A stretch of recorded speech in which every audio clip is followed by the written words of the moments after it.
Hello students, आज हम BA भाग द्वितीय वर्ष के प्रथम प्रश्न पत्र सामाजिक विचारक के अंतर्गत भारतीय सामाजिक विचारक जी.एस. घुरिये के सामाजिक तनाव सिद्धांत को जानेंगे।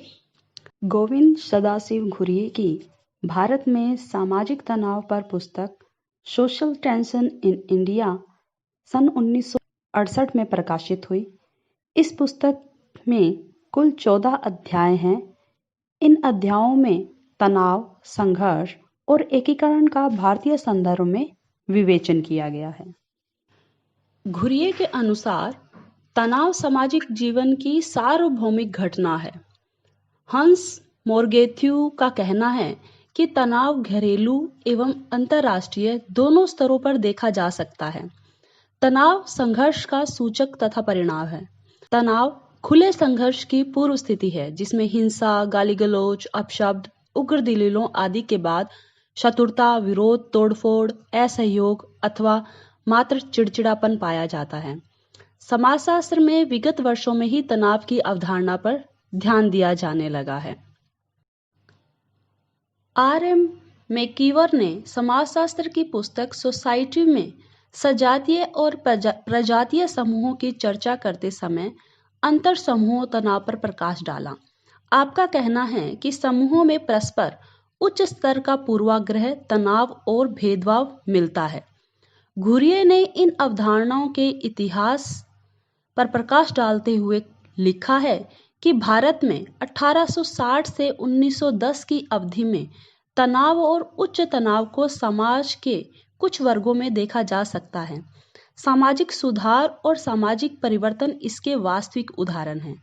केशव चंद्र सेन, विद्यासागर रानाडे, ज्योतिबा फूले, महर्षि कर्वे, लोकमान्य बाल गंगाधर तिलक और गोपाल कृष्ण की जीवनियों में अनेक अवसरों पर तनाव और उच्च तनाव के अस्तित्व को देखा जा सकता है।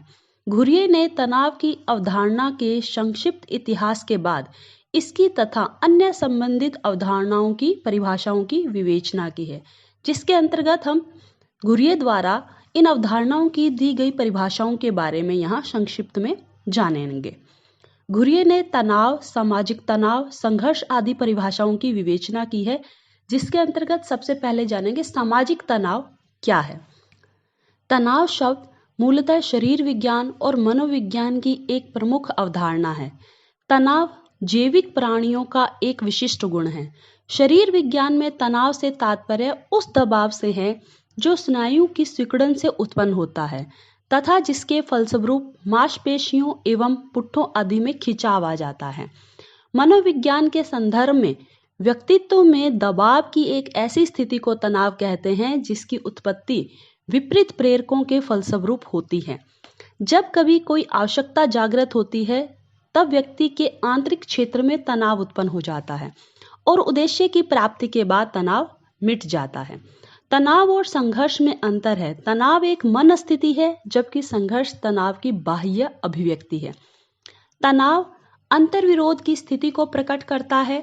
चिंता, अशांति, बेचैनी तनाव को प्रकट करती है। सामाजिक समूहों में दमित संघर्ष, मतभेद तथा विरोध जो सामान्यतः एक लंबे अरसे से चला आ रहा होता है के फलस्वरूप उत्पन्न भावात्मक स्थिति सामाजिक तनाव की घोतक है। इस स्थिति की उत्पत्ति हित समूहों के दबाव, पारस्परिक अज्ञानता, विभिन्न परंपराएं, अकुशल नेतृत्व तथा पर्यावरण की वे शक्तियां हो सकती हैं जो मानव नियंत्रण से परे हैं। इसके विपरीत मौसम या अपर्याप्त संसाधन आदि। कार्ट लेविन के अनुसार समूहों के मध्य तनावों की उत्पत्ति विरोधी विचारों, प्रेरकों अथवा मूल्यों के कारण होती है। ये तनाव समूहों के बीच असंतुलन की स्थिति उत्पन्न कर देते हैं। मैकाइवर द्वारा बताई गई 51 अभिवृत्तियां तनाव में स्थान रखती हैं।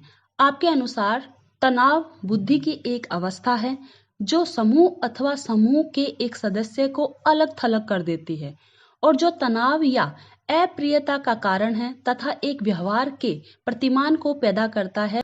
अब हम जानेंगे समाज और सामाजिक तनाव। सामाजिक तनाव की परिभाषा देने से पूर्व समाज की परिभाषाएं उद्धृत की गई हैं जो इस प्रकार हैं। एल.टी. हाबाउस ने समाज को संबंधों का उत्तक बताया है। मैकाइवर ने सामाजिक संबंधों का जाल बताया है। घुरिये ने समाज को समूहों का तथा उन समूहों के सदस्यों का एकीकृत रूप बताया है। सभी मानव समाजों में व्यक्ति और समूह प्रमुख हैं। पार्क और बर्गस ने 2 प्रकार के समूह बताए हैं, संघर्ष समूह और व्यवस्थापन समूह। घुरिये ने लिखा है, जापान के समाजशास्त्रियों आदि ने अपने समाज में भी विशिष्ट तनाव के समूह बताया है। ये है पारिवारिक जीवन में तनाव, समुदायों में तनाव, साहित्यिक संघों में तनाव, ईटा बहिष्कृत जाति की समस्या के इर्द गिर्द तनाव, प्रजातीय तनाव, धार्मिक जीवन में तनाव, आर्थिक जीवन में तनाव, वैचारिक तनाव, युवा लोगों में तनाव। घुरिये ने आलोच्य कृति में सामाजिक तनाव से तात्पर्य इन्हीं अंतर व्यक्तिक तनावों और अंतर समूह तनावों से लगाया है, अर्थात सभी इन समूहों के बीच परस्पर तनाव जो होता है उसी को सामाजिक तनाव कहा गया है।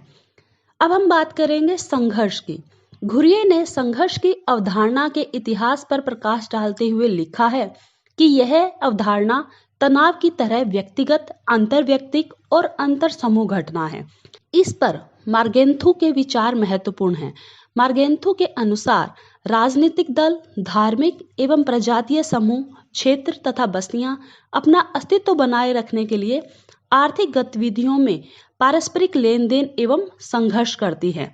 इसके बाद आपने सामाजिक विधि का वर्णन किया है जिसमें संघर्ष पैदा होता है जिसका कारण विरोधी दावे हैं। घुरिये ने संघर्ष की परिभाषा की विवेचना की है। आपने रॉबिन एम विलियम्स द्वारा दी गई संघर्ष की परिभाषा उद्धृत की है कि संघर्ष मूल्यों में द्वंद्व है जिसमें शत्रुओं का तत्काल उद्देश्य अपने प्रतिस्पर्धियों को प्रभावहीन, पीड़ित अथवा हटाना है। घुरिये ने सामाजिक तनाव और अल्पसंख्यक के आधार पर सामाजिक तनाव की विस्तृत विवेचना की है। आपने भाषा के आधार पर अल्पसंख्यकों में तनाव का निर्धारण किया है। इसे आपने भाषाई तनाव कहा है। एक भाषा को बोलने वाले अल्पसंख्यक पूरे भारत में बसे हैं। वे अपनी भाषा को राष्ट्रीय स्तर पर मान्यता दिलवाना चाहते हैं। इसी प्रकार से एक धर्म को मानने वाले अल्पसंख्यक धर्मावलंबी पूरे भारत में फैले हुए हैं। उनमें धर्म के आधार पर अन्य धर्मावलंबियों के साथ धार्मिक तनाव या सांप्रदायिक झगड़े देखे जा सकते हैं। घुरिये ने सामाजिक तनाव के तीसरे रूप अल्पसंख्यकों में प्रांतीयता के आधार पर भी संघर्ष की विवेचना की है। इस प्रकार घुरिये ने अपने तनाव संबंधी सिद्धांत की विवेचना करते हुए सामाजिक तनाव किस प्रकार विभिन्न धार्मिक, सांस्कृतिक, राजनीतिक आदि स्थितियों में पाया जाता है उसकी विवेचना की है।